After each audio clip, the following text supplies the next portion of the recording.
dubartiin hunkuura si sirbuuf duhuu kana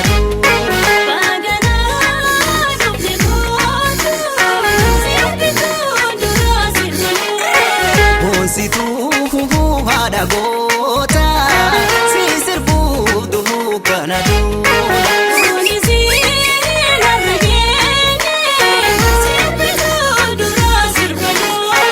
Karragaata haatee dhaloota si sirbuuf duhuu kana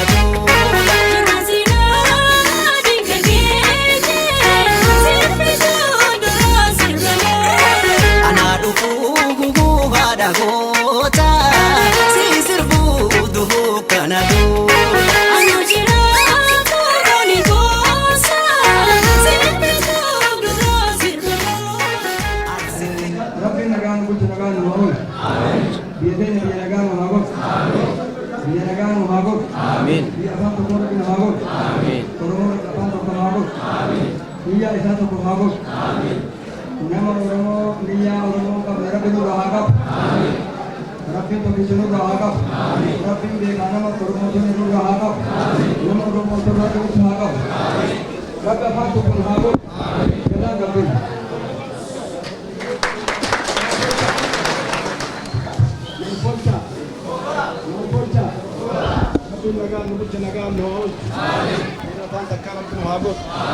Rabbi gara garatti hojjaan nun baasin nama laalee dhaaba ufii dhaabanaa tolti jedhee laalee filatu Rabbi nu haa godhu. Nama hojjaan beeku Rabbi nu haa godhu. Nama Oromoo bakka shanitti hojjaan baasee shan godhu nurraa qabee nama Oromoo walitti qabee tokko godhu Rabbi nu haa godhu. Nu Oromoon tokko amantaan hojjaan hin baanu. Oromoon Islaamaaf Kiristaanillee tokko. Oromoo shan taatee nutti dhuftuun barbaannu Oromoo shan tokko taatee nutti dhuftu Rabbi nu haa godhu. Ta tokko taatee nutti dhuftu barbaanna tokko Rabbi nu haa godhu. Warri nutti dhufullee tokko ta'uu yaalii haa godhu. Akkanumaan bakka shanitti nu deemeetini bakka shanii nu dubbisuu miti bakka takkatti dhuftee hiree bakka shanitti hojjaan nu baasuu mi hiree teenna bakka tokkotti deebi'ee nama murtii uummata Oromoo irra ga'u Rabbi nu haa godhu. Galatoomaa.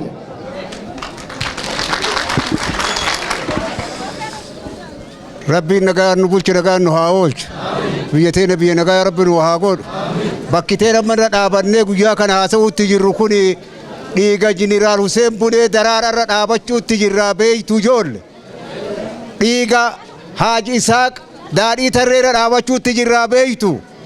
Dhiiga Awwal Muhammadirra dhaabachuutti jirraa beeytu. Rabbi warra afaan tokko Rabbi nu haa godhu. Nama beekee irratti hojjetullee Rabbi nu haa godhu. Oromoon takka Rabbi tokko nu haa godhu. Nama addaan nu qoodu Rabbi nurraa haa qabu. Adawaan Oromoo daaraa bubbeen fuute Rabbi haa godhu. Naftanyaa Rabbi dhaba haa godhu. Ka if beeke gara keenya haa godhu. Ka jibbaa teenya godhu Rabbi dhaba haa godhu. Hagan irratti irraadha. Qeerroo Godina Baalee Bahaa Magaalaa Gudditti Godina Baalee Bahaa Magaalaa Gindhiir. Qeerroo Baalee Bahaa Magaalaa Gudditti Godina Baalee Bahaa Magaalaa Gindhiir jirtu. Qeerroon jirtu. Qarreen jirtu. Jirtu. Qabsaa'onni ABO jirtu. Jirtu. Sabboontonni Oromoo jirtu. Jirtu. Haftii wareegamtootaa jirtu. Baganaa jiraattan. Itti aansee haasawa dheeraa jechuu ammatti haasawa dheeraan qabu anuma gabaabduu isiniin ja'a.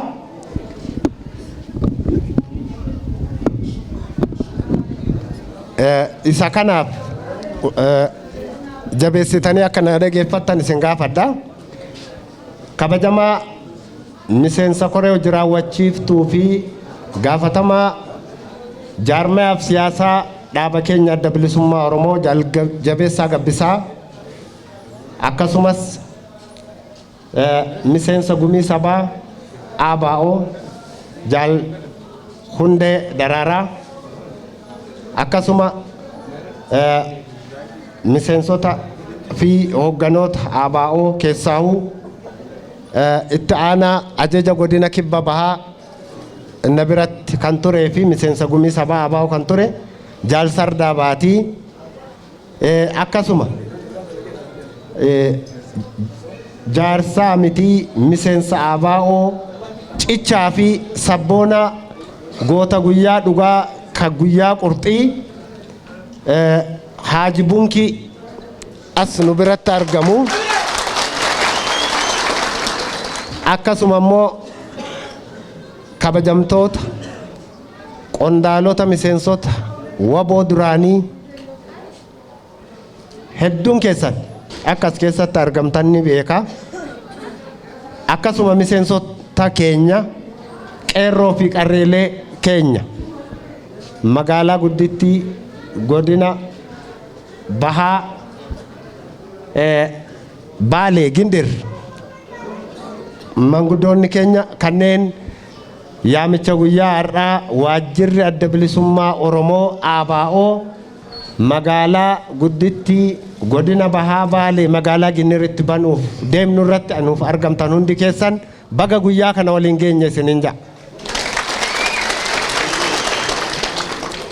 Itti aansuun jiraadhee hiree kan argadhee isin idduutti dhaabbachuu kiyyaaf keessaahuu magaalaa Gindhiir kan itti guddadhe kan itti baradhe haayiskuulii mana barumsaa sadarkaa lammaffaa Mokiraata Sammaa akkasuma ja'angaa maal jenna akkuma ja'an jenna. Gaafa isin beeytan akka isin amma beeytan kana hin jirtu gaafa itti baradhu shoonkaalee faatu jira. Warri gaafa soriin baranne hedduun isaanii dudulloomanii ilmaan isaanii tunurra jijjiranii seenaa hedduu yaadadhaa isiniin jechuu barbaadeeti. Tulluu tana faayoo qabadhu guyyaa kibxata mana barumsaati haayiskuulii bannee shonkoora achitti nyaannu faa qabadha. Waa hedduun qabadha qabsoo qofaan hin qabadhu.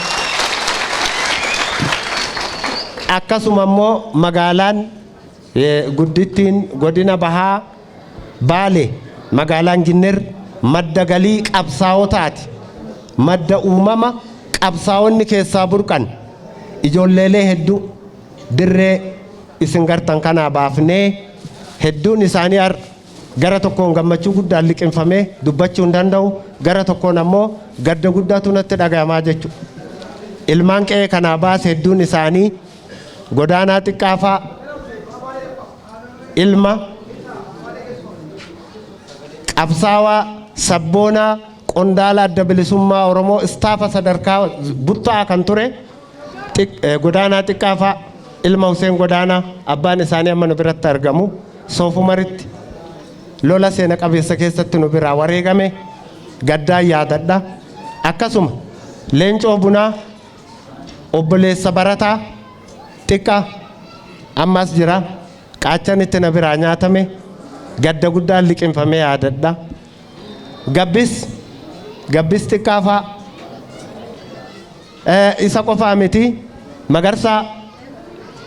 Magarsaa Waaqoo jennaani ilma Haaji Muktaari qe'ee isaanii beeka ganda isaanii mana itti aanu beeka.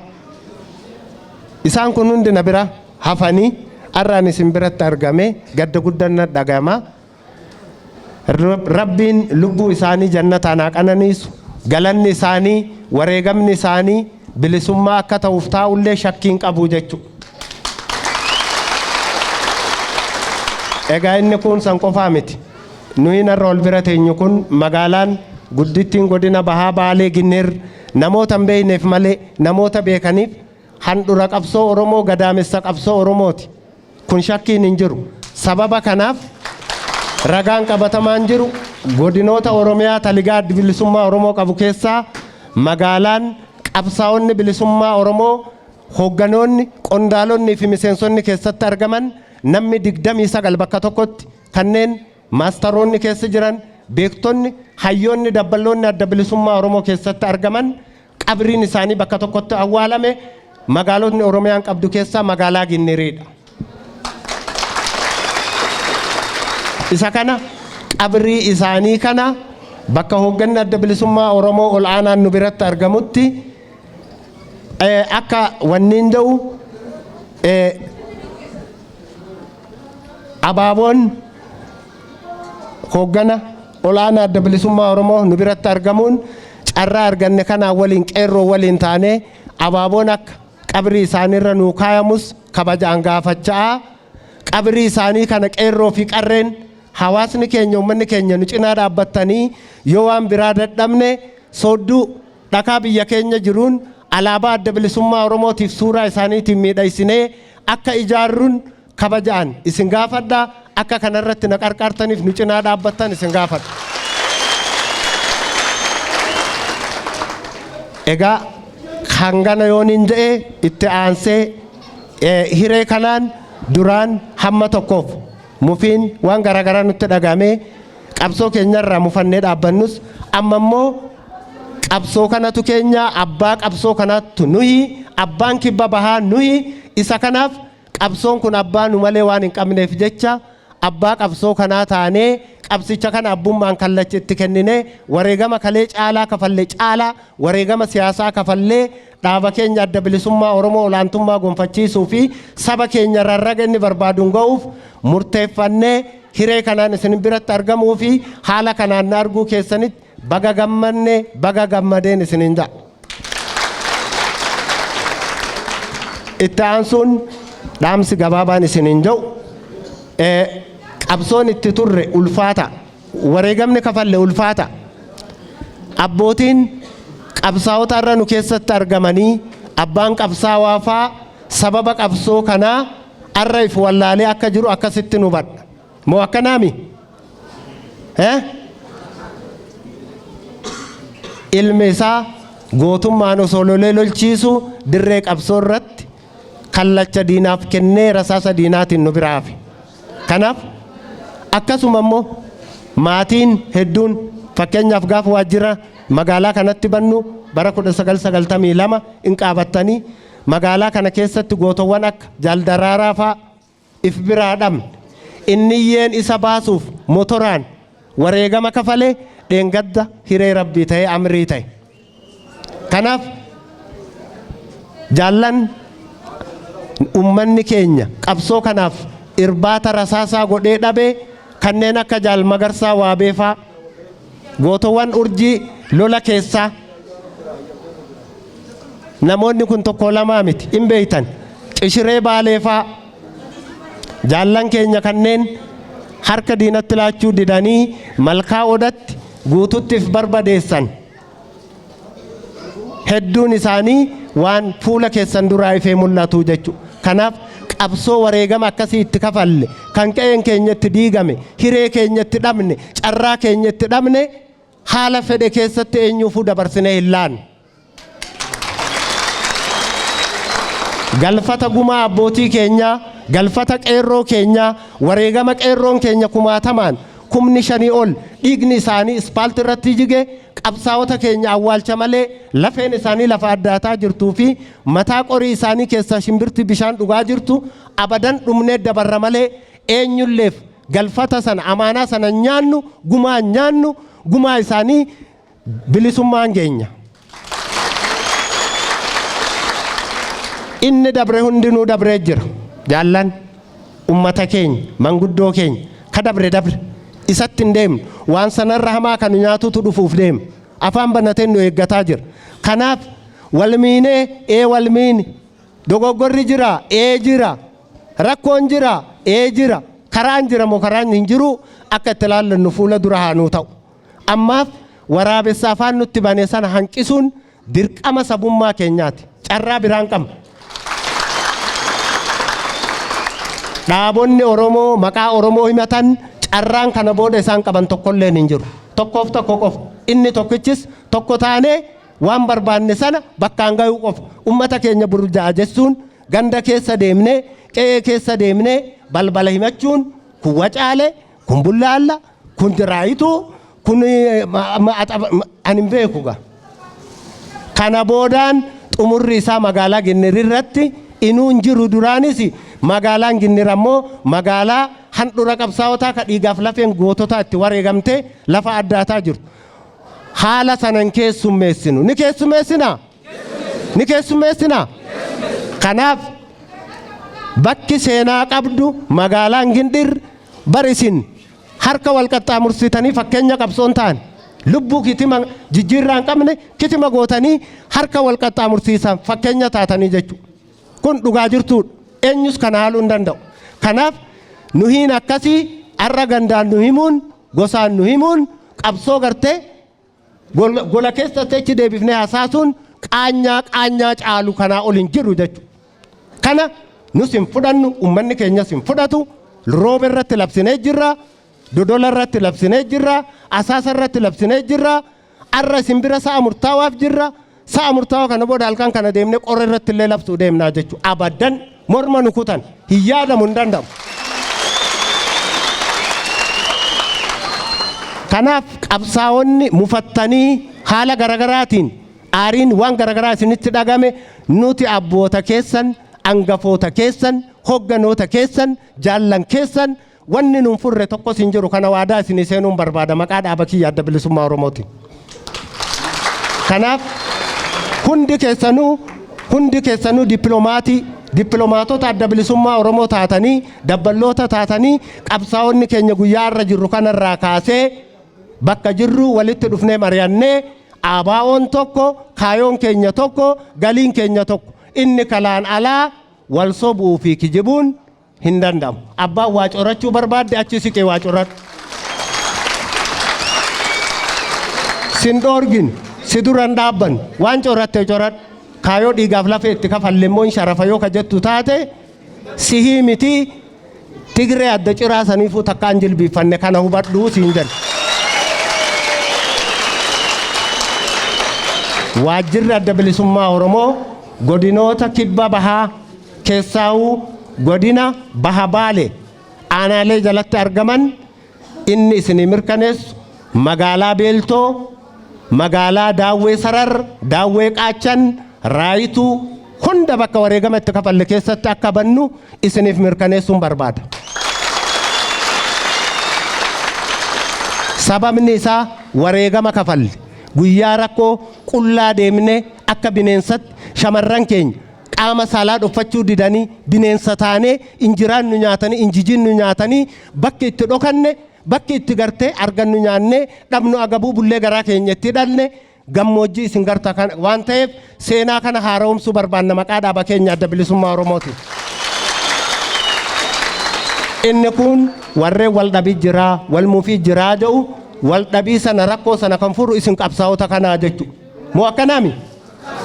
Isin qabsaa'ota kana nu qabsaa'ota kana rakkoon nama lama ka abbaa nagayaa ka Daawit Ibsaa yoo rakkoo dhuunfaa ta'e dhuunfaa ta'uu garraa jechuudha. Yoo rakkoo kaayoo ta'e rakkoon kaayoo heeraaf seera sirna naamusaa fi dambii adaba Adda Bilisummaa Oromoo qabsoo gootawwan irratti wareegamne sanarra dhaabbannee eenyulleen olaantummaa seeraatii ol bahuu hin danda'u jechuudha.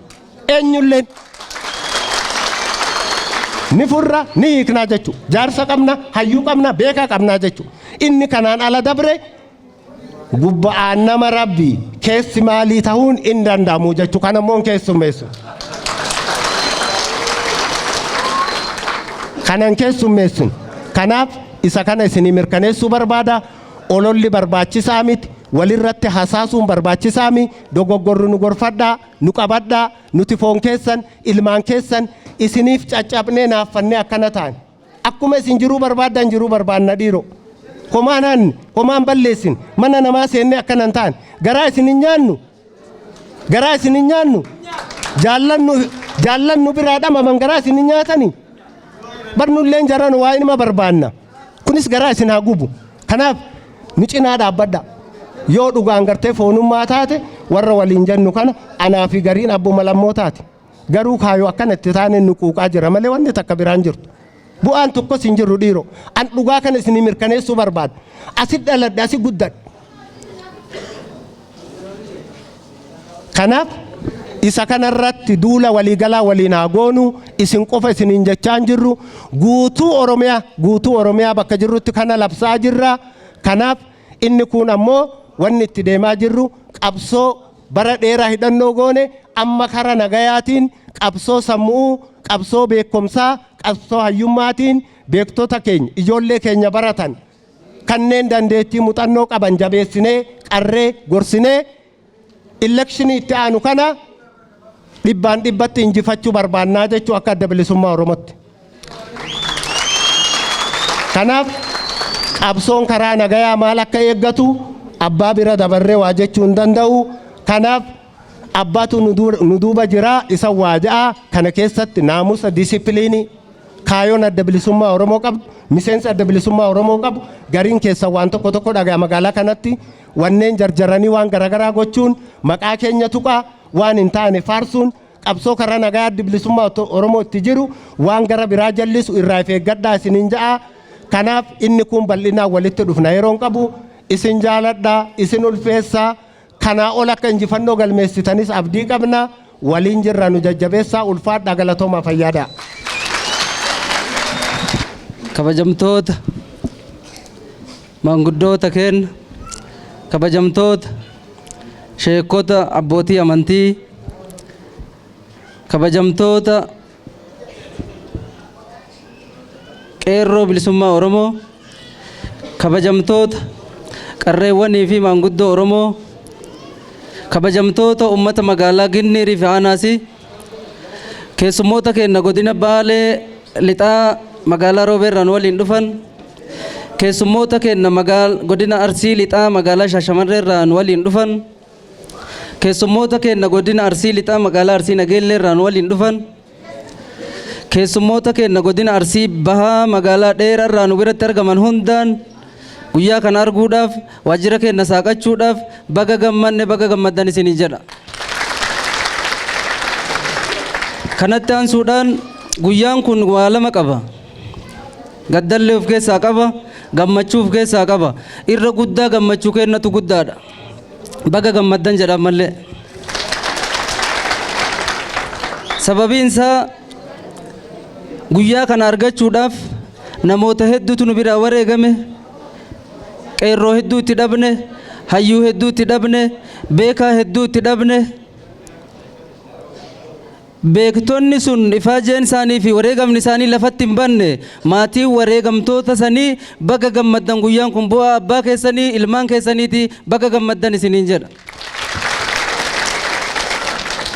Wareegama magaalaan kun baase hedduu keessa kan dirree lolaatti wareegame kan magaalaa kana keessatti wareegame akkuma jirutti tahee kan jaalnadhii gammadaa waliin bakka buuteen isaa dhabame Hussein Ayyaaloon faan gurra uummata Oromoo biratti dhageettii guddaan hin jiru.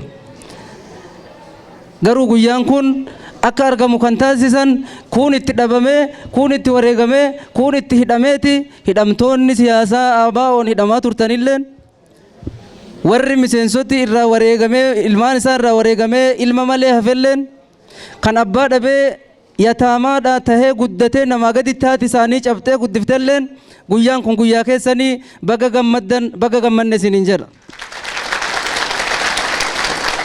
Guyyaa kana cinatti waajjirri adda bilisummaa Oromoo asitti saaqame waajjira kana immoo jireessuun waajjirri kun kan keessan ta'uun keessatti hojjettanii keessatti wal barsiiftanii suuraa gootowwan kanaa bakka sanitti jabeessitanii suuraan sun waajjirri sun waajjira suuraan gootota sanii keessaa mul'atu akka ta'u asumaan isinitti dhaammachuu fedha.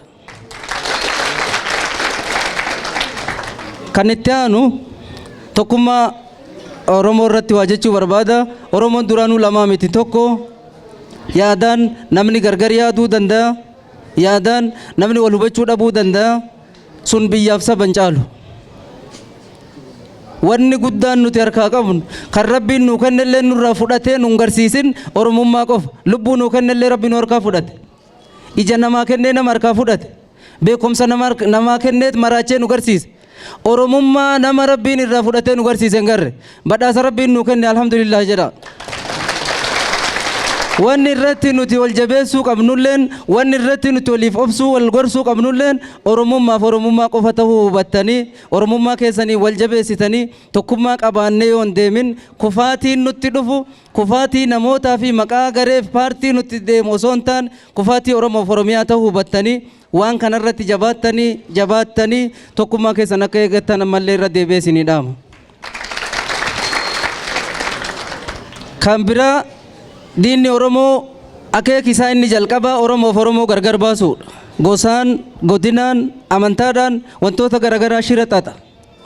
Shira diinni nuuf xaxuun, shira diinni nuuf qopheessu, haxii diinni nuuf qopheessu keessatti loluu dhiifne tokkummaa keenya jabeeffannee qabsoo keenya karaa nagaa bifa naamusa qabuun bifa tokkummaa Oromoo jabeessuun bifa wal barnoota wal hubannoo gahaa qabuun akka itti fuftan dhaammachaa haasawa kiyyaan kanuma irratti gabaabsaa haasaa guyyaa har'aa fi saaqinsa waajjira kanaa kan nu godhan koree hojii raawwachiiftuu adda bilisummaa Oromoo fi gaafatamaa siyaasaa ABO jaaljabeessa gabbisaa naasimadha.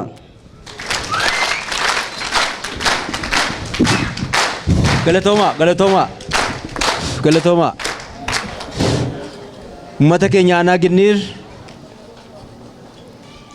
karaan adda bilisummaa Oromoo, karaan qabsoo bilisummaa Oromoo, karaa daddaaqama hedduu qabu, karaa wareegama hedduu sin kaffalchiise yoo ta'e illee gootummaa abbootii keessan irraa dhaaltaniin cichoomina qabdaniin dhaaba kanarraa otoo of boodan deebiin asiin nu ga'uun keessan kabajaa ulfina sin jaallan wareegamaniif qabdan qofa osoo hin taane kabajaa sin egeree Oromoo fi Oromiyaatiif qabdan kan mirkaneessu waan ta'eef ulfaadhaa kabajamaan isiniin jedha. Sagantaa bareedaa kana qindeessuun ifaajjii hedduu jaallan gaafateera koree waan kana qindeessitan hedduu galatoomaa jechuun barbaada. Tumsaaf gargaarsa qaama mootummaa malee sirna akkasii qabaachuu hin dandeenyu ture. Qaama mootummaa sirni kun bifa kanaan akka gaggeeffamu nu gargaaraniifis maqaa keessaniin galatoomaa fayyaa ta'aa jechuun barbaada. Uummata keenya amna dheeraa deemnee as geenye jirra. Amna ulfaattuu dadhabsiiftuu wareegama hedduu nu kaffalchiifte deemnee guyyaa har'aa kana geennee jirra. Amna baroota dheeraadhaaf deemne kana baatii ja'a booda xumurachuuf deemne. Baatii ja'a booda filmaatatu biyya kana keessa gaggeeffama. Akka ejjennoo fi hawwii adda bilisummaa Oromootti filannoon kun filannoo bilisa, filannoo haqaa, nagaaf dimokiraatawaa akka ta'u hawwina. Filannoo bilisaaf haqaa kanaan baatii ja'a booda kaayyoo jaallan barootaaf irratti wareegaman mirkaneessuuf deemne. Baatii ja'a booda hawwii bilisummaa mirga abbaa biyyummaa keenya mirkaneeffachuu qabeenya keenya irratti abbaa ta'uu san mirkaneeffachuuf deemne. Fuuldureen keenya fuulduree iftuudha. Akka uummata Oromootti akka adda bilisummaa Oromootti baatiin ja'aan nu fuuldura jirtu baatii murteessituudha. Baatii murteessituu nu fuuldura jirtu kun dirqama murteessituu dirqama jajjabduu nurraa gaafatti. Baroota dheeraadhaaf mirga siyaasaa dhabnee mirga ijaaramuu, mirga yaada ofii ibsachuu, mirga jaarmiyaa siyaasaa barbaannu deeggaruu dhabnee ukkaamamnee jiraachaa turree. Haa ta'u malee erga biyya gallee sochii bifoota adda addaatiin gooneen adda bilisummaa Oromoo jaarmiyaa seerawaa heera biyya kanaatiin mirgisaa tikfamuuf ta'ee boordii filannoo biraa hayyama argatee jira.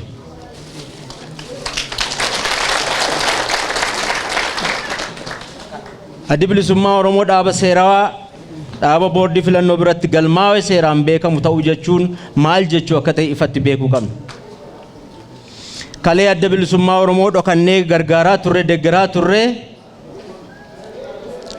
waa'ee adda bilisummaa Oromoo ususaa turre adda bilisummaa Oromoo ifaatti qabeenyaadhaan gargaaruun nama ajjeesisa ture. Armaan booda adda bilisummaa Oromoo biyya kana keessatti dhaaba seerawaa waan ta'eef adda bilisummaa Oromoo deeggaruun adda bilisummaa Oromootti miseensa deeggaraa ta'uun adda bilisummaa Oromoo qabeenyaaf maallaqaan gargaaruun seerawaa waan ta'eef armaan booda sodaa kaleessa ifirraa qabdan sun lafa keessanii bilisa taatanii adda bilisummaa Oromoo akka deeggartan hayyama qabnaa.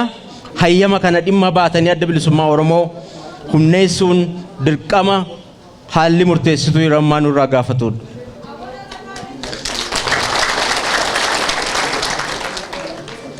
Armaan booda adda bilisummaa Oromoo qabeenyaa dandeettii qabnu hundaan bira dhaabbannee humneessinee adda bilisummaa Oromoo hawwii baroota dheeraadhaaf qabnu filmaata fuuldura keenya jiru irratti mirkaneessu yoo ta'e tokkoon keenya gaafatama seenaa jalaa ba'uu hin dandeenyu. Kufaatiin dirqama keenya ba'uu hanqatu irraa kufaatiin fuulduratti nu eeggatu kufaatii darbe irraa kufaatii adda ta'uuf deema. Humni akeeka keenya dura dhaabbachuudhaaf ijaaramee sosso'u jiru humna akeeka dullacha booddee tafaa ummata Oromoo saamaaf cunqursaa ture ummata Oromoo dhabamsiisuuf hojjechaa ture ta'uu ifatti beekamuu qaba. Qabsoo baroota dheeraadhaan geggeessineen Oromiyaan bilisummaa dhaluuf deemti. Humnooti Oromiyaan bilisummaa akka hin dhalleef maseensuuf akeeka qabatanii hojjechuu jiran hedduudha. Humna kana dura dhaabbannee kaayyoo jaallanii milkeessuuf carraa amma arganne kana dhimma baanee shaffeessaan ifi jaarree adda bilisummaa Oromoo siyaasaaf dinagdeedhaan humneessuun dirqama hatattamaati. Qeerroof qarreen Oromoo imaanaan jaallanii isin harkatti kuftee jirti. Imaana jaallanii tun sharafin imaana jaallanii kabajneeti sinee isin biraan geenyeer. Filannoo baatii ja'a booda geggeeffamuun akeeki jaallanii akka milkanaa'uuf qeerroof qarreen Oromoo heddumminaan adda bilisummaa Oromoo deeggaruu qofa osoo hin taane heddumminaan deemtanii ganda irraa waraqaa eenyummaa baafattanii kaardii filannoo boordiin filannoo raabsuuf deemu harka hin galfattan yoo ta'e imaanaan jaallanii isin kabbaduuf deemti. Aangoon armaan booda biyya kana keessatti quba keenya harka jirti. Armaan booda aangoon biyya kana keessaa kaardii filannoo irra jirti. Gadi baanee mirgoota haalli yeroo ammaa nu hayyamu kana dhimma ittiin baanu yoo ta'e salphiniif xiqqeenni fuulduratti nu eeggatu salphaa hin ta'u. Mirga keenya hojiirra oolfachuuf hogguu sossoonu mirga keenya hojiirra oolfachuuf hogguu ijaaramnu naamusaaf sansakkaa seerri biyya kanaa hayyamu keessatti ta'uu qaba. Gariin keenya akka nuti yaadnu akka nuti haasofnu hariiroon keenya ka durii irraa ka jijjiirame hin fakkaatu. Gariin keenya yaadaan jechaan hojiin haasawaan adeemsa qabsoo karaa nagaa kanatti of madassuu itti rakkachuu jira. Armaan booda qabsoo nu geggeessinu qabsoo karaa nagaatii, qabsoo siyaasaatii, qabsoo seera qabeessaa, naamusa, sansakkaa, amala qabsoon karaa nagaa barbaadu sun eeggattanii adda bilisummaa Oromoo akka milkeessitan qeerroof qarree Oromootiif imaanaa ta'u. Mirga nuyi amma argannee akka killeetti baadnee deemaa jirru kana nurka cabsuuf shirooti hedduun hojjetamuu danda'an. Waan adda addaa hojjetanii ittiin nu yakkanii carraa kana harkaa nu buusuuf hawwii jira, karoora jira, fedhii guddaa jira. Osoo hin beekne kiyyoo sanatti seentanii carraa amma harka uummata Oromoo seene kana akka harkatti hin fashalsiifne qeerroof qarree Oromoo jabeesseen isinit dhaammadha. Mirga keenya hojiirra oolfachuuf seera biyya kanaa kabajuu murteessaadha. Mirga kee akka namni si eeguuf mirga nam biraa eeguun murteessaadha. Gindhiir keessa sabaaf sablammootatu jiran. Sabaaf sablammoota irratti jabinaan hojjettanii firoonfattanii akeeka addi bilisummaa Oromoo isaaniif qabu barsiiftanii fudhachiiftanii amansiiftanii adda bilisummaa Oromoo jala akka hiriirsitan malee isaan kana qopheessine isaan kana mirga isaaniirra dhaabbannee sossoona akka jettan yoo ta'e kun faallaa akeeka adda bilisummaa Oromooti. Isee kanarraa jabeessaa of eeggadhaan isiniin jedha.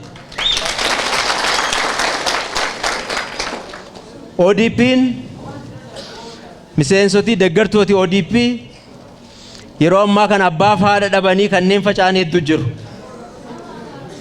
Haadhaaf abbaan isaanii dirree irratti isaan gatee jaarmiyaa biraatti seenee jira.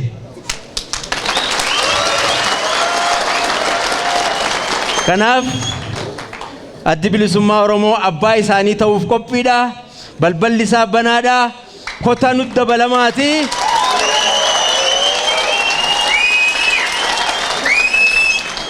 Kottaa nutti dabalamaati. Galaana dimookiraasii kana ta'an jedhaan.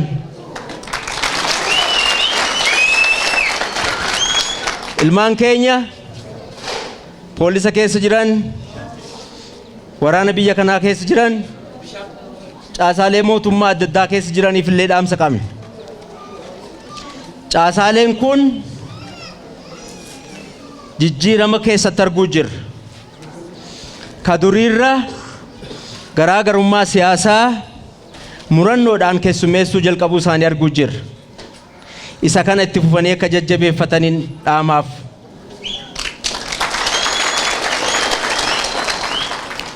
Dimookiraasiin biyya kana keessatti akka milkaa'uuf gaaffiin uummata Oromoo karaa nagaatiin akka milkaa'uuf ilmaan keenya poolisa keessa jiran, waraana keessa jiran, mana murtii keessa jiran, caasaalee mootummaa adda addaa keessa jiran qooda addaa qabu. Ilmaan keenya caasaalee kana keessatti hojjechuu jiran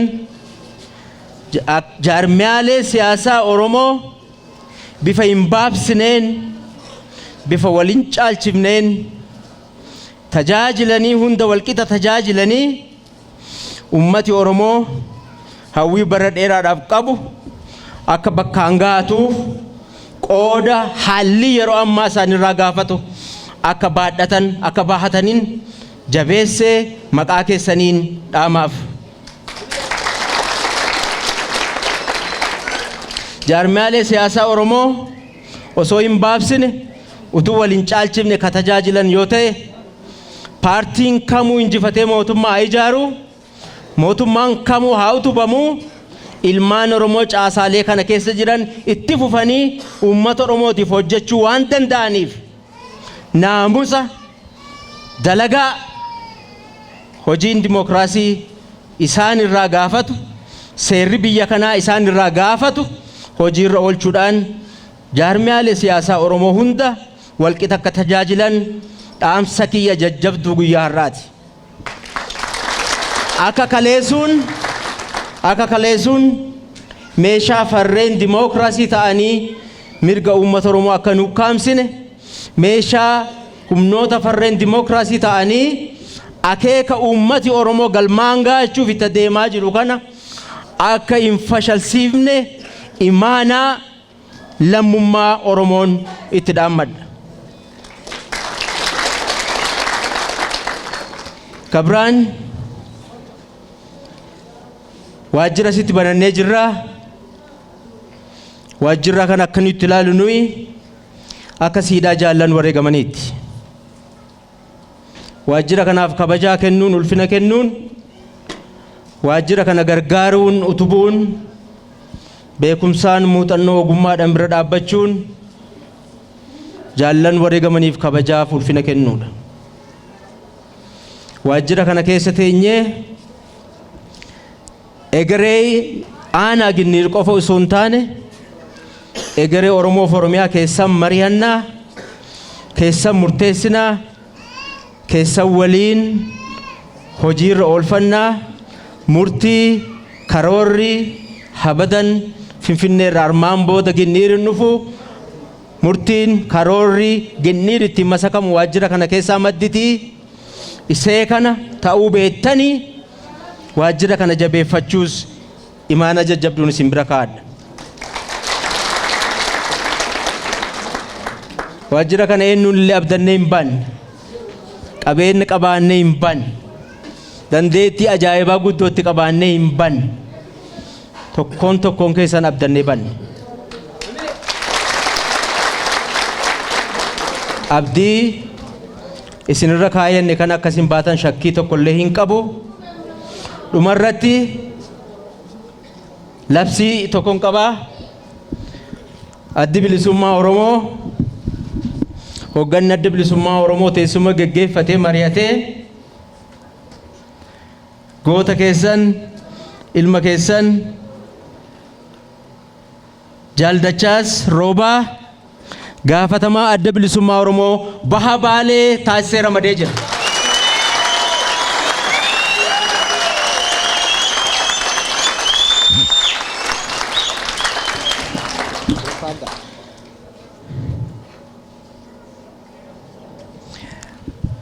Itti dabaluudhaan yaadachiisa bareedaa jaallu hundee naa kenne nama waajjira kana nu arjoomee jira baasii tokko malee waajjira kana isinii kennuun qofaan iyyuu gahaa miti naan jedhee obbo Hussein Abdul Qaadir maqaa keessaniin galateeffadha.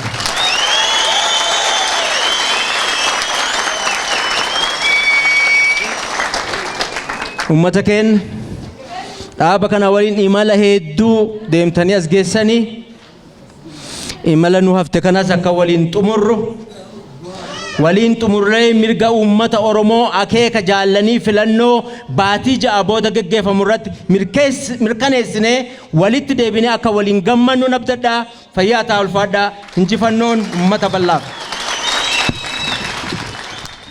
Ilmaan keenya ka deemtee alattillee biyya ummata keenyaa fi bilisummaa baafna jettee dhakaa boraafattee biyyee uffanni godhattee baala uffattee taatee ummata keenya wayitti baafna jettellee akka waan baafteeti har'ana akka waan naagaleeti mucaan sun illee naan har'ama naagalee natti fakkaate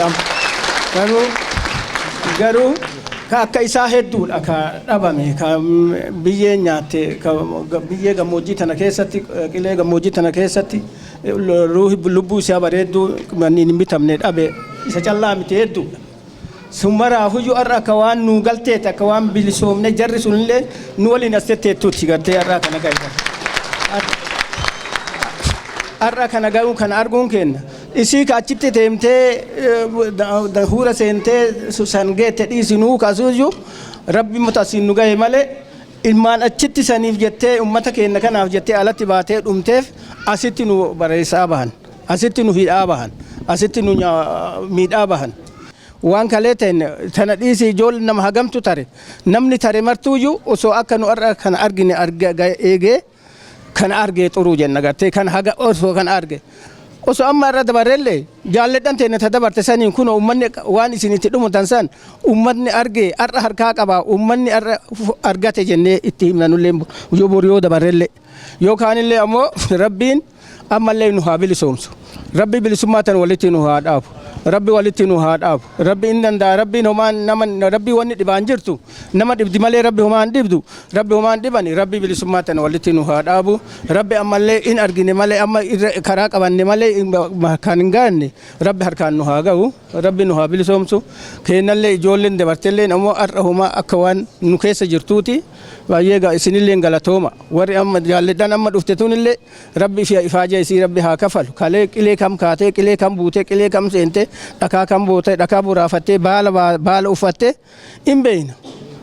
Har'a tanaan nu geette isilleen har'a tana argite ifaajeen isii lafa hin banne ifaajeen isii haa taatu rabbi nu haa bilisoomsu jedha haganuma dubbadhaan.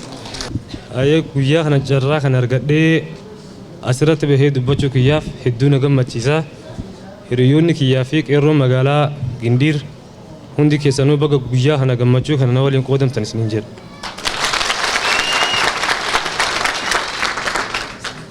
itti aansuudhaan abbaa kiyyaa Magarsaa Waabee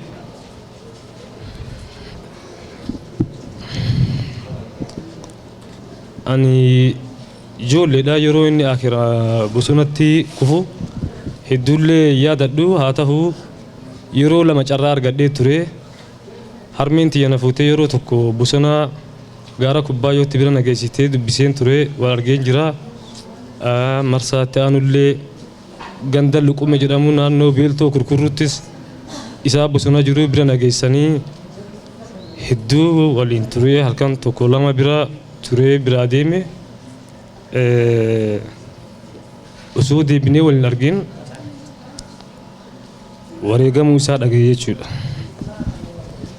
Garuu qabsoon isaa fi jaallan isa fakkaatan waliin taasisan galma gahuu baatullee arra gahee jira baga gamanne waliin jedhan isin hundaanuu jechuu barbaada. Itti aansee hanga hafe ammoo qabsoo jaallan abbaa kiyya fakkaatan hedduun isaanii bosonatti hafanis jaallan isaan fakkaatan hedduun nu hafanii jiran galata rabbii qabsoo isaan kaleessa eegalan nuti qeerroon isaa waliin taaneet bilisummaa dhugaa Oromiyaa irratti galmaanni geenna jenneet abdanna. Akkas akka ta'u ammoo nuun hundinuu qeerroon kenna qabsaa'ota keenya buleeyyii ganamaa waliin taaneet waajjira keenya irratti illee hirmaannaa goonee miseensa dhaabummaatti illee hirmaannaa godhanneet bilisummaa dhugaa akka gonfannu tokko taanee akka waliin duratti baanu jedheetan galatooma. Ummata Oromoo galatoomaa jecha rabbii guyyaa har'aatti nagaye alhamdulillahi rabbil aalamiin.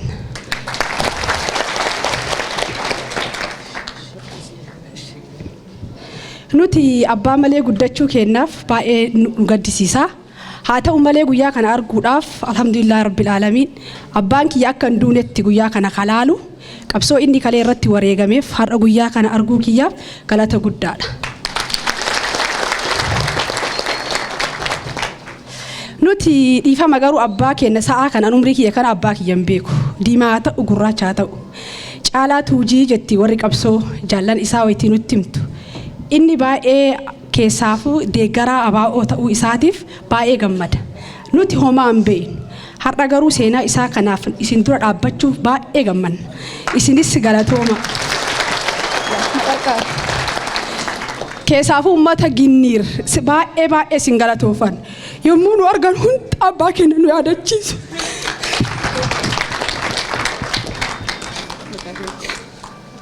Carraa kan argachuu kiyyaaf gammada. Waan seenamu keessa qabrii isaa bakka dhabuu keenya nu gaddisiisa. Bineensi nyaatee lafatti kufee bakka inni itti bu'e agambaa wallaaluun keenya nu gaddisiisa. Garuu qabsoo kanarratti inni wareegamuun isaa immoo gammachuu guddaan natti dhaga'ama. Ka osoo wayyaanee ergamullee du'een jira. Abbaan kiyya garuu qabsoo irratti du'e. Qabsoo adda bilisummaa Oromoo. Kanarratti garuu gammachuu guddaan natti dhaga'ama. Har'a caaltuu seenaa yaaloo biiftuu seenaa yaaloo tuujuu seenaa yaaloo abbaan keenya goota ta'uu isaa baay'ee itti gammada. Har'a abbaan kiyya wayyaanee jala deemee osoo ergamu hin duune. Har'a osoo abbaan kiyya ergamtuu wayyaanee ta'ee du'e isin duran dhaabbaddu. Maaliif itti saalfatu? Garuu abbaan kiyya bakka akkasii du'ee warri as ta'an kunillee abbaa keenya. Qabsaan ni kufa qabsoon itti fufa. Kanaafuu yoonni iyyuu ittiin gaddine. Akka abbaa qabnu olitti guddan. Wanni itti gammadu ammoo abbaan mana kiyyaa qabsaa ta'uu isaatiif hamilee naa kennaafi. Wanni tokkoffaadha gammachiisu kan abbaa manaa sabboontota argachuun waan guddoo. Abbaa san keessaa baanee har'a warra dullattii jala hin deemne. Wanni waliin jiru qabsaa Oromooti kana itti gammannaa qabsaa ni kufa qabsoon itti fufaa injifannoon ka adda bilisummaa Oromooti.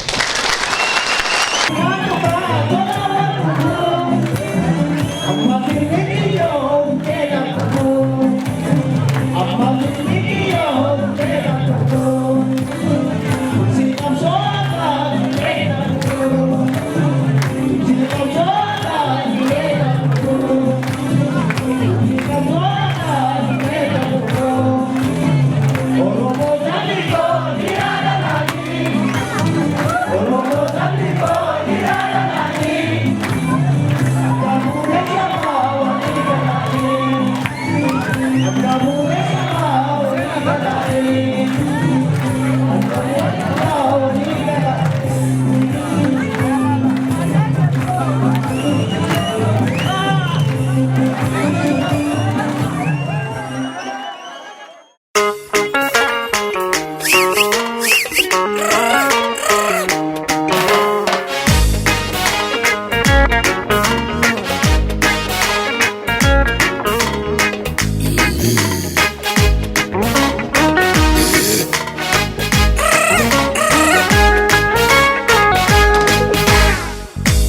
Arsitii martiin hunkuura si sirbuuf duhuu kana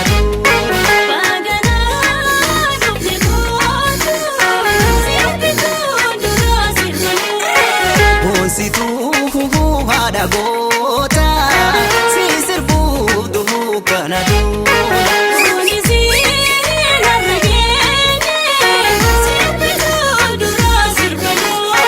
Karragaata haatee dhaloota si sirbuuf duhuu kana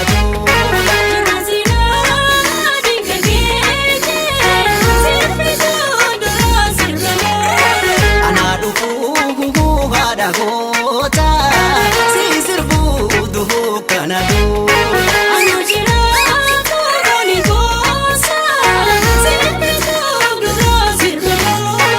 Arsitii martiin hunkuura si sirbuuf duhuu kana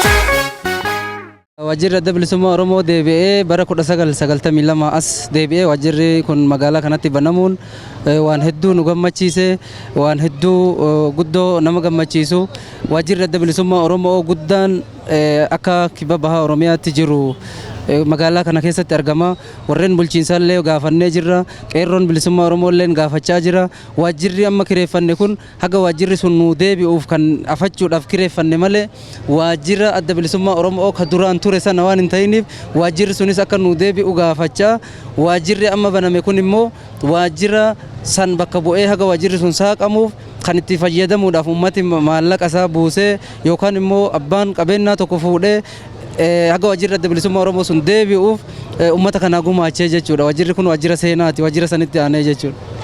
Ummataaf dhaamsa maalii qabu? Ummata Oromootiif dhaamsi an qabu waajjirri kun waajjira isiniin saaqame abbaan qabeenyaa isaa gumaachuu isinis tumsa gootanii fi waajjira kana keessatti qabsaa'ota ilmaan Oromoo godina kibba bahaa kana keessatti godina Baalee Bahaa Magaalaa Gindhiir keessaa namooti wareegaman jiru akka kibba bahaa Oromiyaatti namooti Baalee keessaa wareegaman jiru namoota sanniin haa ta'u gootota Oromoo fi Oromiyaa hunda waajjira kana keessatti suuraa isaanii midhaasuudhaan waajjira kana gabbisuun tinnisuun waajjira kana mana osoo hin taane akka waajjiraatti karoora qabsiisuu fi sirna qabsiiftanii hojii akka keessatti hojjettan jedhee ummata kanaaf dhaamaa jechuudha. Qeerroon bilisummaa Oromoo immoo naamusa fiillee tiksaa nagummaa waajjira kanaatii fi adeemsa qabsoo amma goonuu keessatti sirnaan tika waajjira kanaa akka godhan dhaammadhaa jechuudha. Tole isinin ulfaadhaa fayyaadhaa galatooma anaafonni natti dhagamu waan guddaa akka nama irra dhalatetti ilaalaa jechuudha. Bilisummaa namni hawwu kana olitti guyyaa bilisummaa sanas gammachuun kana oliin dhagama jee guddoo yaadu wareegamni jaallan keenyattiif biraa wareegni hedduu jaallan nurra jajjaboo qaqqaalii beektota hedduu beekumsa gurguddaa qaban warra akka jaalguutamaa hawaasfaa warreen akka baalchaa dameefaa warreen akka ibsaa galbiifaa gootota hedduu ijoollee shamarranii warreen akka ibsituu roobeefaa biiftuufaa ijoollee teenya hedduu isaanii dhabuu silaan mal warra akka magarsaa waabeefaa jaallan hedduu warra akka gootomsaafaa kumaata maayyoo lakkaa'e fuula kiyya duraan banne akka waan guyyaa har'aa kan isaan dhalatanitti boolla keessaa bahanii isaan dhaabbatanii mul'atanitti ilaalaa hiree kana immoo jiraadhee isaanirraa fi arguu kiyyaaf baga rabbiin ittiin nu ga'e baga namoota asitti argamtan kana maraa waliin ittiin geenye isiniin ja'a inni kun ammoo hiree kanaan wanni jechuu barbaadu waajjirri kun waajjira galfata wareegamtoota sanaati amaanaa isaaniiti dhiiga isaanirraan waajjirri kun banamee jechuudha. ABO'n dheengadda bara 1992 naannuma kanaa jechuu bakki dhukaasni itti banamee waajjira banuuf rasaasni duraa bahee jaaleelemoon jaarsi mataa arrii yoo yaadattan intala Gindhiir taisa dura deemaa jirtu yeroo wayyaaneen isapaa keessa waajjira isapaa keessa dhukaasa itti bante rasaasa girnoofiin isii cirte innilleen nama 9 ol walirratti fixee fille achumatti wareegamee jechuudha. Dhiiga sanarraan ammallee deebine waajjirri keenya magaalaa gudditti godina Bahaa Baalee magaalaa Gindhiir irratti banamuun anaaf akka bilisummaatti ilaalaa ummata kanalleef akkas jedhee ilaalaa. Kanaaf hiree kanaan qabsaa'onni bilisummaa saba Oromoo godina kibba bahaa kana keessa qabsaa'onni goglaa hidhannoo adda bilisummaa Oromoo duraanii 5,000 ol ta'antu godina kana keessatti argama. Jaallanarra waliin hin jirre gammachuun kun gammachuu keessan mara. Gammachuun ABO gammachuu keessan. Waajjirri kun keessan. Kanaaf gara biraatiin ammoo ammallee kanatti dhagamu kaleessallee gaafa hamtuu fi rakkoo ana ajaja godina kibba bahaa hoogganoota adda bilisummaa Oromoo jiran keessaa nama bara 2004 miseensummaa gumii saba dirree falmaa qabsoo gaara baasiraa daawwee sararqaachan keessatti gootummaan falmaa wareegama hadhaawaa keessa filamee jiruu gaafatama kibba bahaa nama ture. Arras sanumaan asitti deebi'uu kiyyaaf gammachuu olaanaan natti dhagama. Ittiinis boonaa jechu. Kanaaf qeerroon qarreen ummanni keenya waajjirri kun waajjira seenaa qabu. Bakki kun bakka seenaa qabdu. Lafee jaallanirra waajjirri kun dhaabatee jechu. Waajjira kun waajjira fakkeenya ta'u, waajjira dhiyaa, waajjira bahaa, waajjira kibba bahaa, waajjira jiddugalaa akka inni ta'u barbaannaa jechu. Fakkeenyummaan, naamusaan, sasankaa qabsootiin, disipiliinii ABO'n qabuun akka akkas ta'u barbaannaa jechu. Kanaaf humna namaatiin, qabeenyaan, beekumsaan, dandeettii qabdaniin akka isin ijoolleen Baalee Bahaa keessaa Gindhiir naannoo isii jirtan waajjira kana eenyu olitti jabeessitan amaanaa fi abdii guddaa isinirratti qaba. Isinillee boonaa yaamicha kanallee isinii gochuu barbaada. Koottaa guyyaa morkaati jaallannu biran jirre ka maqaa garaagaraa himatanii jiranillee hiree kanaan isaan kanallee walii wajjin mari'anne borganama waajjira kana keessatti jaallannu irraa moggaa jiran abbaa nagayaa haa ta'u abbaa bira mara asitti wal biratti argamne waliin akka bareennu yaamicha hiree kanaan isinii godha. Fayyaada galatooma ulfaadha hiree kan argachuu kiyyaaf ifin beekuu jechuu barbaade. Maqaan kiyya Saaduu Aliyyi jedhama. Magaalaa Gindhiir kanaa dhufe carraa kana naa kennuuf galatoomaadha. Duraan dursee galanni kan Rabbiiti. Itti aansee dammoo ka wareegamtootati. Itti aansee ka qeerroof qarreeti. Isinillee galatoomaadha. Garuu maqaa adda bilisummaa Oromootiif waajjira asii banachuu kennaaf gammachuu hagana hin jenne natti dhagahame. Alaabaa kana ka yeroo dheeraa yeroo baay'ee irratti tumaa bahanii irratti ajjeesaa bahanii wareegamtoota baay'ee qaqqaalii qeerroo qaalii sababbii kanaa irratti dhabne gammachuun guddaan nutti dhagahame akka kaleerraa alaabaa kana jala taa'aa jirra. Gammachuu guddaa hagana hin jedhamnetu akka nama amma har'a dhalatee tokkotti gammachuun guddaan natti dhagahama. Kanaafuu adda bilisummaa uummata Oromoo jechuun hangafa qabsoo maraati. Kanaafuu waan ta'eef galatoomaa isinillee galatoomaa isiniin jedha. Fayyaata isinillee ulfaadhaa galatoomaa isinillee yaada nuuf laattaniif akka haadha Oromootti akka obboleettii Oromootti akka immoo intala Oromoo kan qabsoo kana keessatti barootaaf qooda gumaacheetti guyyaa har'aa kana sababeeffachuudhaan haawwan akkuma kan keetiif shamarraniif dargaggootaaf uummata Oromootiif walii galattu dhaamsa maalii dabarsitu? Nu guyyaa kana qofa osoo hin tahin akka Oromoo tokkotti akka saba Oromoo tokkotti eega duraanillee maqaa adda bilisummaa Oromootiif jennee Oromoon marruu ABO jedhamuu hin dandeetti. Maqaa adda bilisummaatiif jennee diinan gizee baay'ee faffacaanee ammaaf ammoo Oromoof wanni dhaamu tokko taanee adda bilisummaa Oromoo hangafa qabsoo kanaa wareegama qaalii itti kafallee qeerroo qaalii itti dhabnee wareegamtoota abboota keenya itti dhabnee obboleeyyan itti dhabnee ammataan kiyya obboleessa kiyya itti dhabee haga nu ajjeesaa takka geennee haga ammaatti maqaa adda bilisummaa Oromoo tokkoon jibbamnee ammallee taanan maqaa san alaabaan kun nuu dhaamamuun tokkoyyuu gammachuu hagana jennee nu dhagahama. Saniifuu ammallee rabbi tokko nu haa godhu bilisummaa keenya bilisummaa dhugaa rabbi nu haa godhu bilisummaa injifannoo rabbi nu haa godhu afaan keenya afaan Oromoo rabbi tokko nu haa godhu adawwii keenya rabbi nurraa haa cabsu rabbi jenurraa haa jaamsu rabbi qabsoo keenya galmaan nu haa ga'u ilmaan Oromootiin tokko ta'a afaan tokko ta'a Oromummaa keessan cimsaa jabeeffadhaa jedhaan. Hayya daawwattoota keenya akkasuma akkuma haawwan Oromoo qeerroo fi qarreen asitti argamanis heddummina qabu. Kanneen keessaa qarreen takkas na cinaatti argamti kan sirna baniinsa waajjira adda bilisummaa Oromoo kan Baalee Bahaa Magaalaa Gindhiiritti raawwatame kan irratti kan hirmaatte duraan dursee yaada nuuf laachuuf argamuu keetiif hedduu galatoomii. Maqaan kan kee eenyudha? Eessarraa dhufte? Carraa kan argadhee kana ga'uuf galatoomaadha. Maqaan kiyya Misraa Biroo dhalattuu magaalaa Gindhiir. Garuu guyyaa kana ni gaddallee ni gammadallee. Adda bilisummaa uummata Oromoo jechuun uummata ummataaf dhaabbatee sabaaf dhaabbatee arda ga'e tokko. Arda garuu alaabaa kanarratti wareegamtoonni keenya lafeen Oromoo qoraan ta'ee dhiigni bishaan ta'ee itti lola'ee waa hagamirra taree arda ga'uuf itti waamee qarra tarree arda ammoo darajaa kana geennee adda bilisummaa uummata Oromoo magaalaa Gindhiir akka Baalee Baatti magaalaa Gindhiirtti waajjirri kun baname jechuun anaaf gammachuu guddaan na dhaga'ama. Gammachuu kana hin jenne maal jedhee akka ibsu hin beeku. Duraan dursee qeerroo magaalaa Gindhiiriif nageenyi kun eegamee waajjirri kun banamee kana ga'uuf galanni keessaan bilisummaadha. Bilisummaa kana taru haa ga'u jedhee dabarsaa fi isinis kana geettanii as dhuftanii arda kana waliin arguuf galata guddaadha. Haa ta'u ammoo uummanni Oromoo ardas osoo hin jenne boris osoo hin jenne tokko tahee tokkummaa kennan adda bilisummaan Oromoo waajjira banatee jecha osoo hin taane haasaa osoo hin taane dhugaadhaan dhugaa keenya cimsinee gaaddisa tokko jalatti deebinee dhugaa keenya san argannee gaafiin keenya nuu deebi'ee akka tokko taane tokkummaa keenya irratti ifittummaa keenya qabannee sabaa sablammoota meeqa baannee eenyummaa keenya akka mul'isnee Oromoon eenyuun danda'u akka jedhan san osoo hin taane dandeennee kana geenne kana boris kana daran tahee jiraachuu kootiif biyya koo guddisuuf uummata Oromootiif kan hawwaa isinis kana geettanii har'a dhufuuf galata guddaadhaanaaf garuu goota kalee kana dabarsee arra kana ga'e anis kana nagarree goota irraa dhaalee arra kana ga'e goota kana dhaalee taree osoo hin argin tareef zanyaan isaa jannata'edha waan na jedhus hin beeku. Kanaaf arra gurru haasaa guddallee haasa'uu hin dandeenye dhiifama guddaadha. Fayyaa yaada nuuf laatteef hedduu galatoomi baay'ee si galateeffanna.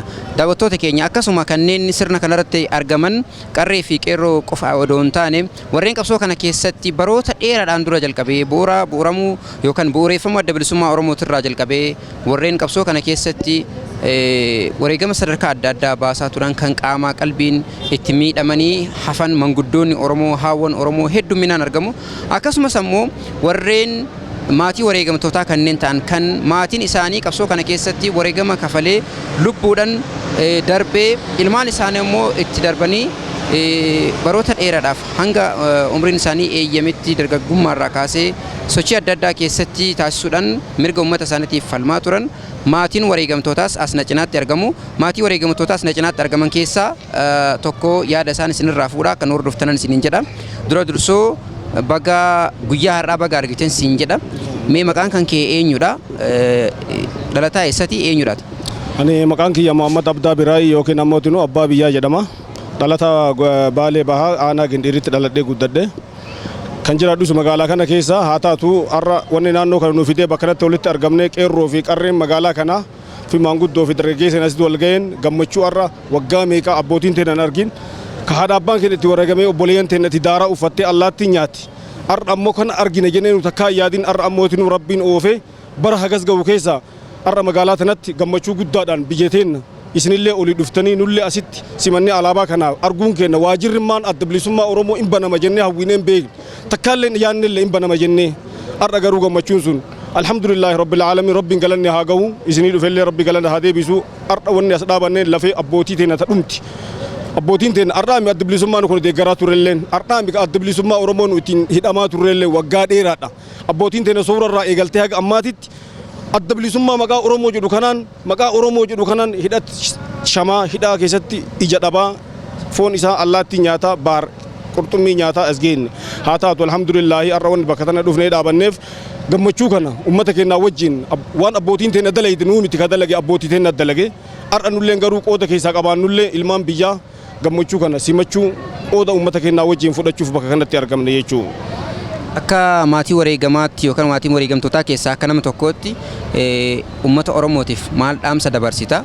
Wanni uummata kiyyaaf saba kiyyaaf handhaamu guutuu bahaa dhiyaatti kaabaa kibbatti wanni ilmaan Oromootiif handhaamu inni dursu guddaan abbootiin teenya yeroo gaafa ogaadin zabana nama kudhamee qafixan amantii musliimaaf kiristaanatu waliin gara Moqdishoo deemaa ture. Amantii sanirratti Oromoon maal jette musliimni deema eega quraana nu qaraatan kiristaanan gurraana yeroo jedhanitti Oromoon musliimaaf kiristaana addaan hin baanu tokkummaa waliin qabna waliin dhumna yookiin waliin nu gadhiisaa yeroo jedhan sanitti uummanni keenya waliin dhume.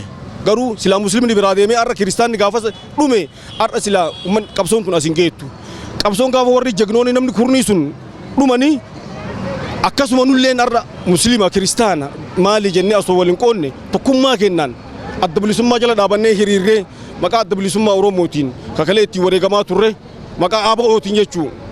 Kanaaf nu tokkummaan nu barbaachisa tokkummaan ammallee hangafa qabsooti nu ilmaan Oromoo as keessa jirru waa hedduun nu eeggata ammallee carraan guddaan nu dura jira.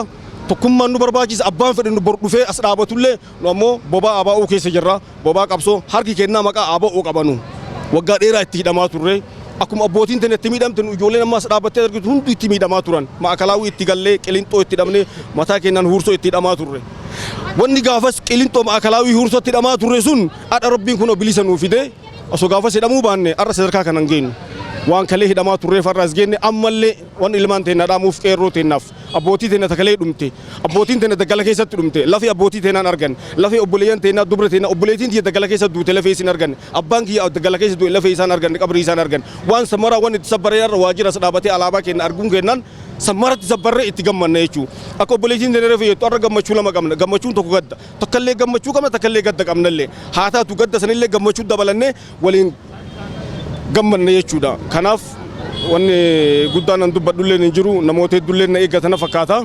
Kanaaf isin warri dhuftanii nu gaafattanii yaada keenya nu bal'ina waan garaa keenya jiru nu gaafattanii sirrii malee isin galatoonfanna ammas ilmaan Oromoo wannan dhaamu qofti tokkummaan akka nu jabaatu. Halagaan dhufee diinni dhufee musliima jedhanii asitti nama ajjeesanii kiristaana ajjeese wanni kun akka nu idduun seen. Nu Oromummaan maqaan Oromoon dhiiga Oromoo kunuyyuu wannan dhaamu irra guddaan haalli tokko hin jira. Nama kenna wal balaayisu ABO xureessu ABO'n akkas jettee maali kanallee nurraa haa dhaabani nuti ilmaan Oromooti tokkummaa kenna wajjin hiriirree adda bilisummaa wajjin tarkaanfanna fuulduratti ardhas borus kanaaf galatooma isinis galata guddaa qabdan dhuftanii nu gaafachuu geessaniin. Fayyaata isinillee yaada nuuf laattaniif hedduu galatooma ulfaadha horaa bulaa. Daawwattoota keenya akkasuma kanneen namoonni hedduun qophii asitti gaggeeffame kanarratti warreen sagantaa kana ilaalchisuudhaan dhimma adda addaa irratti sirna baniinsa waajjira adda bilisummaa Oromoo qofa odoo hin taane haaluma yeroo ammaa deemaa jiru irrattis warreen yaada nuuf laatan ni jiru. Akkasuma haaluma nuuf aanja'een kanneen yaada nuuf laatanis sagantaa keenya katta'an irratti gabaabsinee kan isiniif dhiyeessinu ta'a. Ammaaf sirna baniinsa waajjira adda bilisummaa Oromoo kan Godina Baalee Bahaa Magaalaa Gindhiiritti raawwatame ilaalchisuudhaan gabaasaan qindeessine kanaan raawwatee jira. Nu hordofuu keessaniif hedduu galatoomaa isiniin jenna. Horaa bulaa.